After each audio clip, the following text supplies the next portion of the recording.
Yeah, we're good. All right, guys, we're gonna get the technique. So, yeah, okay. So, let me give you my guard. You guys want to sit around. So today we're gonna build off of what we did on Monday, which was essentially most of you guys were here. Technically 50%. But we worked on that basic concept. They post their hands on my body. I can't break them down by pulling them straight in, so I pull the collar at this angle to break their posture. Our first and most effective option is going to be or most accessible, immediately accessible option is get this collar choke, boom, finish. If they posture up really hard, I can come up, punch them over, and get the sweep. Now, today we're going to talk about some other sort of troubleshooting possibilities, and pretty much just involving them bringing their hands into the fight, right? So the first major way that that's going to happen, I'll just break them both down now, is either they're going to attack the hands at the point of connection, right? So like if I have this collar grip, I'm going for this choke, and then she brings her hands up to block the choke, right? She might even bring this one into play too, and now it's going to be really hard to get that grip. Or they're going to try to get some point of contact away from the grip to be able to create a pull dynamic and disconnect, right? So I'm here, and maybe she like pins my elbow down to the right down, or she pushes on my body, so they go and push me away, right? She's trying to pull away that way. So we're going to address some of these answers, or some of these problems. So the first thing we're going to do today is pretty super simple. You'll kind of remember this from last week. We pretty much did the same thing.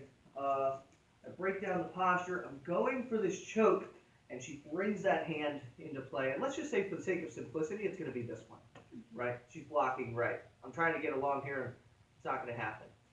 So my first, most immediately accessible option is I'm going to pin this wrist inward. That's right. So right here in this zone, it's very important that this elbow being flared out is going to be a problem for me. If I try to go over top with this elbow here, it's going to get in my way. I'll lay that in a second. Get ahead of myself. So I'm here. She brings this hand up to block. I'm going to pin this wrist to her midsection, throw my leg over the neck, and I get to this diamond position.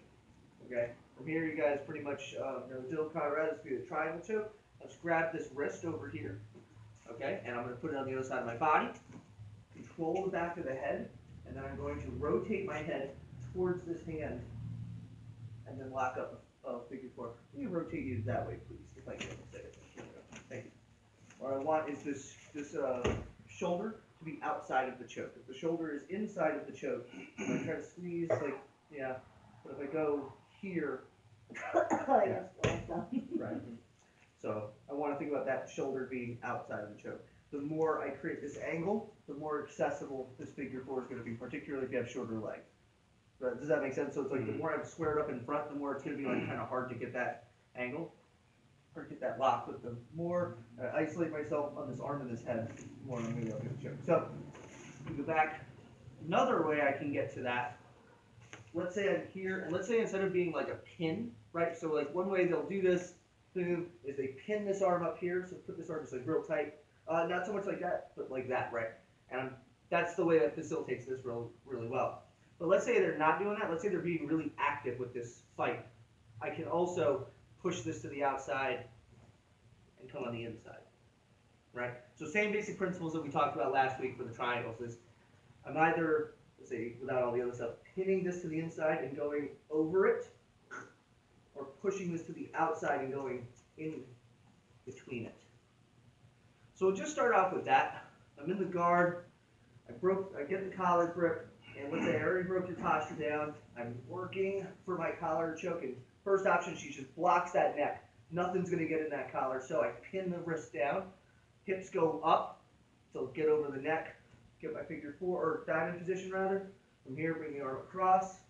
Hold the back of the head while I rotate, so I put my foot on the hip there. And then I finish the choke. Second option, here, same situation, but this time she's blocking the hand actively, in which case I'm not going to be able to pin that elbow, so I'm going to push the wrist away. My knee wants to come inside. I'm not going to try to go like up like this, because like if you don't have gummy hips, that is not going to be accessible. What I want is to almost like shrimp. So now you see how like, right, it's like a little bit of a heel kick out. And I'm here, same situation, and finish. Do you want to see that yet? You got that? Excellent. Cool. Makes sense, guys? Any questions, anything like that? Excellent. Let's start our workout. 1, 2, 3.